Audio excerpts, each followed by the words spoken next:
Welcome to today's broadcast. No matter what kind of day you are having, please remember that God is big and God is good. He is bigger and better than you think. Over 35 years ago, I moved my family from New York State back to Missouri to start a furniture manufacturing business. I risked everything we had to get that business going. Was that an act of faith? Of course it was. But it was not an act of faith in what God said. It was an act of faith in what I said. I said that I was going to start a business, and by faith in what I said, the business came into reality. At the time I started the business, I was not interested in God at all.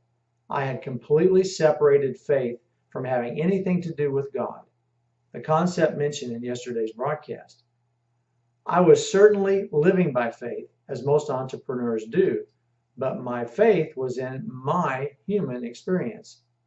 Now, eventually, living by faith in my human experience became so painful that I decided to start living by faith in God.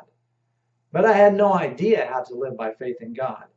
So I continued to do things my way, but I added prayer for God to bless my efforts. After over 20 years in business, through both good times and bad, my business failed. Just a few months after my marriage had also failed. Now, as you can imagine, that pretty much drove a stake through the heart of the kind of living by faith that I was doing. In the following months, I was reduced to nothing materially and nothing emotionally. But strangely, I was increasing spiritually. For the first time in my life, I had nothing to trust in but God. It's here that I want to introduce a thought that may seem counterintuitive. Trusting God is not necessarily the same thing as having faith in God.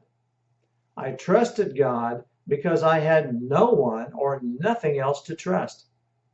But I still didn't understand how to live by faith in God. God was my place of refuge. I trusted Him. I could curl up in the comfort of His presence. But I didn't know how to step back out into life and live life with Him. The word trust and its derivatives are used a great deal in the Old Testament, but much less in the New Testament. The word faith, however, is only used a couple of times in the Old Testament and over 200 times in the New Testament. Maybe the Bible is showing us that trust and faith shouldn't be used interchangeably. Maybe faith has an added element. For more, please visit givemethatmountain.org and have a wonderful day.